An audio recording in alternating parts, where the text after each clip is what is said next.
क्या Greg Chappell ने जिस तरह इंडियन क्रिकेट में अजीब अजीब प्रयोग करके टीम को हिला दिया था, वैसा ही आज रेड बॉल क्रिकेट में गौतम गंभीर और अजीत अगरकर कर रहे हैं। सोशल मीडिया तो ऐसे सवालों से भर चुका है। काफी वक्त से आवाज उठ रही है कि गंभीर साहब टेस्ट टीम को संभाल ही नहीं पा रहे। ये कोई हल्की बात नहीं है। ये मुद्दे यूं ही नहीं उठ रहे। लोग कह रहे हैं कि हमारी टीम का लेवल तो अब मानो बांग्लादेश जैसा हो गया है, हटाए जाने की उम्मीद भी नहीं है। लेकिन दिक्कतें इतनी बढ़ गई हैं कि अब मामला सीरियस मोड़ पर आ गया है। एक वक्त था जब इंडिया लगातार दो बार WTC फाइनल तक जाती थी। वो दौर तब था जब भारत घरेलू टेस्ट में किसी को भी एक तरफा कुचल देता था। बाहर हार भी जाएं, लेकिन घर में कोई टिक नहीं सकता था। हमारे स्पिनर टीमों को घुटनों पर ला देते थे। लेकिन गंभीर एरा की शुरुआत के बाद क्या हो गया? 2004-05 के बाद पहली बार हमने टेस्ट क्रिकेट में जो दबदबा बनाया था वो तेजी से टूटता दिख रहा है। 36 साल बाद हम न्यूजीलैंड से घर में हारे। 19 साल बाद चिन्नास्वामी में टेस्ट गंवाया। पहली बार 50 रन से नीचे ऑल आउट हुए। पहली बार न्यूजीलैंड ने हमें घरेलू टेस्ट सीरीज में हराया। 12 साल बाद होम टेस्ट सीरीज एक तरफा खोई। 12 साल बाद back to back test match हारे। वानखड़े में 12 साल बाद शिकस्त मिली। इतिहास में पहली बार अपने घर में क्लीन स्वीप झेलना पड़ा। फिर 13 साल बाद मेलबर्न में भी हार आई। 10 साल बाद बॉर्डर गवास्कर सीरीज गंवाई। 12 साल में पहली दफा ऑस्ट्रेलिया के खिलाफ 3 टेस्ट हारे। पहली बार WTC के लिए क्वालिफाई नहीं कर पाए। 350 रन डिफेंड नहीं कर सके।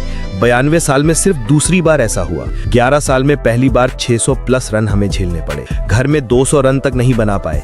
124 जैसे छोटे टारगेट का पीछा तक नहीं कर सके कोलकाता में।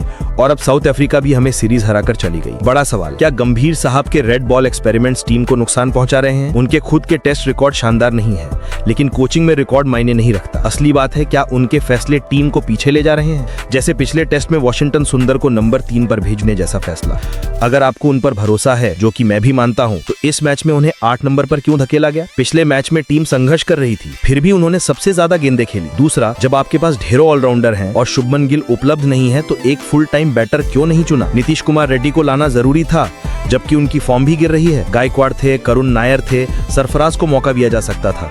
फिर साई सुदर्शन को लगातार बैक करना, ये जानते हुए कि वे IPL फॉर्म पर आए हैं। चल भी सकते थे, लेकिन ये तो तय है कि कई लोगों को इंडियन कंडीशंस में मौका ही नहीं मिल रहा। करुण जैसे खिलाड़ी को लाया जा सकता था, पर नहीं लाया गया। और नतीजा, लगातार हार, एक के बाद एक हार। आपने रोहित शर्मा को रिटायर करवाया, विराट कोहली को हटाया, अश्विन को रिटायर कराया, शामी को ड्रॉप किया, अक्षर पटेल तक बाहर कर दिया, शुभमन को कप्तान बना दिया। हर बात आपकी पसंद की। हेड कोच से लेकर सपोर्ट स्टाफ तक हर फैसला आपकी मर्जी से हुआ। लेकिन नतीजा क्या निकला? हर किसी को इक्का दुक्का मैच, कभी पड्डीकल, कभी कोई और, बस बदलो बदलाओ। और प्रोड्यूस क्या हुआ? सिर्फ हार। इसलिए सवाल उठना लाजमी है, क्या इंडिया गंभीर एरा में ऐसी टीम बन चुकी है जिसे शायद WTC क्वालिफाई करना भी मुश्किल हो जाए? क्या हमारे बल्लेबाज इतने खराब हो गए हैं, या टीम का माहौल ही बिगड़ गया है? व्हाइट बॉल क्रिकेट अलग है, वहाँ सब ठीक चल रहा है, लेकिन वहाँ भी जीते बहुत करीबी रही हैं। एशिया कप भी हम हार जाते अगर तिलक वर्मा नहीं चलते। ऑस्ट्रेलिया वाली सीरीज भी बस किसी तरह जीत ली। समस्याएं अंदर छिपी हुई हैं। एक्सपेरिमेंट करना ठीक है, लेकिन हद से ज्यादा प्रयोग हमेशा सवाल उठाते हैं। और यही असल मुद्दा है। क्या फिलहाल भारतीय टीम गलत हाथों में है? ये बड़ा सवाल है, बहुत बड़ा सवाल।